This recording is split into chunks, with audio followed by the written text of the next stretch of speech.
Hello friends, આજનો અમારો new blog આવી ગયો છે. જો બ્લોગ ગમે તો લાઇક શેર ને કમેન્ટ કરવાનું ભૂલતા નહીં. અમારું બધું પેકિંગ થઈ ગયું છે કેમ કે અમે જાય છીએ બારગામ લગ્નમાં અને રાતના 2 વાગી ગયા હતા તો અમે પેકિંગ કરીને સૂઈ જાય છીએ. હવે અમે સવારે ઉઠી ગયા અને ટ્રેનમાં પહોંચી ગયા હતા. મને બ્લોગ શૂટ કરવાનો ટાઈમ ના મળ્યો. આજે બહુ મોડું થઈ ગયું હતું ઉઠવામાં એટલે. અને પછી અમે જેવા ટ્રેનમાં બેઠા એવા 2 જ મિનિટમાં ટ્રેન ઉપડી ગઈ હતી અને અમે લોકો જાય છીએ જામનગરથી બરોડા. અને અમે ત્યાં પહોંચી ગયા હતા બરોડા અને ટ્રેન હજી ઊભી રહી નહોતી પણ અમે બધો સામાન બહાર લઈ લીધો હતો. અમારી પાસે થેલા બહુ ઝાઝા હતા. અમે જેટલા માણસ નહોતા એનાથી વધારે તો અમારી પાસે બેગ હતા. અને વેદાંત રોતો હતો કેમ કે એમ કહેતો હતો કે મને લઈ લે તું. અને પછી અમે ત્યાં એના ઘરે પહોંચી ગયા અને અમને નોકો રૂમ આપી દીધો હતો. અમે ત્યાં સૂઈ ગયા, થોડોક આરામ કરી લીધો અને પછી ઉઠીને અમે નીકળી ગયા ત્યાર થઈને દાંડિયા રાસ માટે. અને ત્યાં તો અમે કાંઈ જોયું નહોતું એટલે એ લોકોએ અમારા માટે ગાડી રાખી હતી કે એ અમને ઘરેથી ત્યાં લઈ જાય. અને અમે ત્યાં દાંડિયા રાસમાં પહોંચી ગયા હતા. જે અમારી દીકરીના લગ્ન છે તેના સામેવાળા છે એ લોકોના દાંડિયા રાસ હતા. એ લોકોમાં એવું હોય છે કે અહીંયા સામે જવાનું હોય. અને ત્યાં પહોંચીને અમે જમવા બેસી ગયા હતા કેમ કે જમવાનું ચાલુ થઈ ગયું હતું. અને જમવામાં છોલેનું શાક ને પૂરી હતી અને વેદાંત પણ જમે છે. પછી અમે અંદર દાંડિયા રાસમાં ગયા. ત્યાં તો ગીત વાગતા હતા એટલે વેદાંતને રમવું બહુ ગમે, થોડોક ડાન્સ કરવાનો શોખીન છે અને તે ત્યાં ગીત વાગતા હતા એટલે ડાન્સ કરતો હતો. અને પછી અમે બધા પણ થોડું રમી લીધું. વેદાંત રમવા નહોતો જતો એટલે મને સાથે લઈને રમતી હતી. આપણા કરતાં તો બહુ બધું અલગ હતું, રમવાનું પણ અલગ હતું. અને પછી અમે લોકો નીકળી ગયા પાછા ફ્લેટે જવા માટે. વેદાંતને નીંદર આવતી હતી એટલે અમે નીકળી ગયા હતા. અને હવે અમે ત્યાં ફ્લેટે જઈને સૂઈ ગયા હતા કેમ કે મને વિડીયો શૂટ કરવાનો બહુ ઓછો મોકો મળતો હતો. સવારે ઉઠીને અમે રેડી થઈ ગયા અને રેડી થઈને અમે ત્યાં બીજી જગ્યાએ જવાનું હતું. એ લોકોએ પાર્ટી પ્લોટ રાખ્યો હતો ત્યાં. આ બધા રેડી થઈને હવે બેગ બધા બારે કાઢી લીધા હતા. અમારે વેદાંતનો અને મારા નણંદના દીકરીનો બધી વસ્તુ લેવાની હતી ભેગી. અને બધા પણ બહુ સરસ રેડી થઈ ગયા છે મારી સાથે.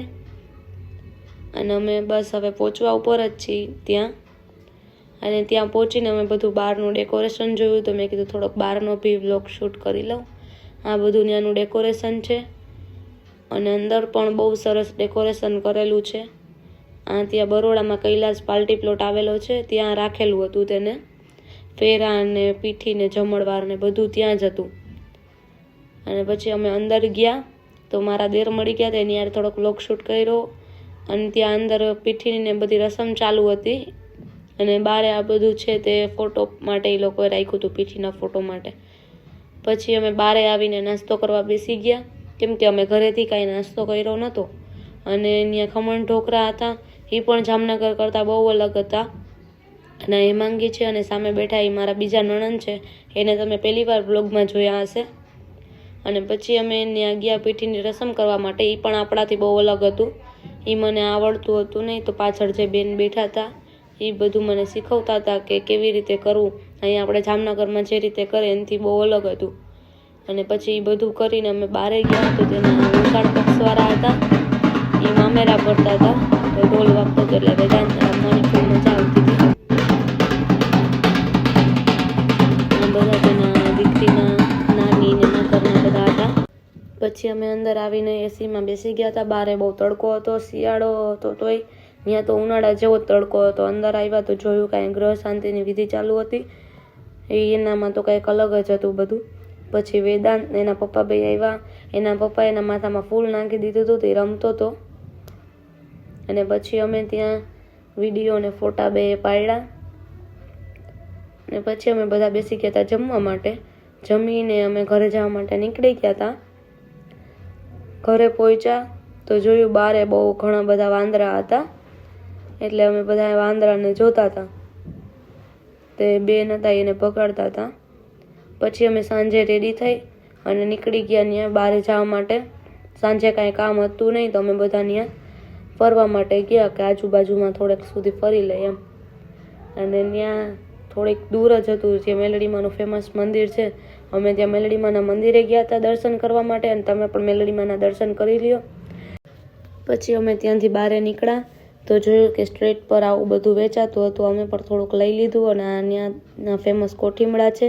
પછી અમે લઈને ઘરે પહોંચી ગયા અને રાતે પાછા રેડી થઈ અને ત્યાં ફેરામાં જવા માટે નીકળી ગયા હતા.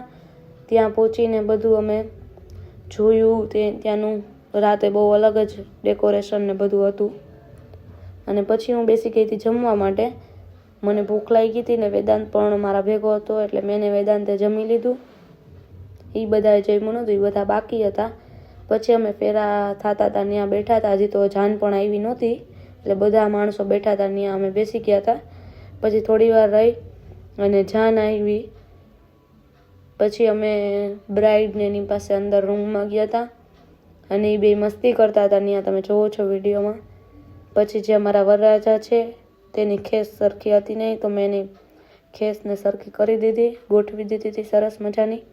અને પછી અમે અહીંયા ફેરા જોવા માટે બેસી ગયા હતા અને ત્યાં ફેરા ચાલુ થઈ ગયા હતા. બસ હવે જો તમને આજનો અમારો વ્લોગ ગમે તો લાઇક, શેર અને કમેન્ટ કરવાનું ભૂલતા નહીં અને બીજો વ્લોગ જોવાનું પણ ભૂલતા નહીં. Thank you.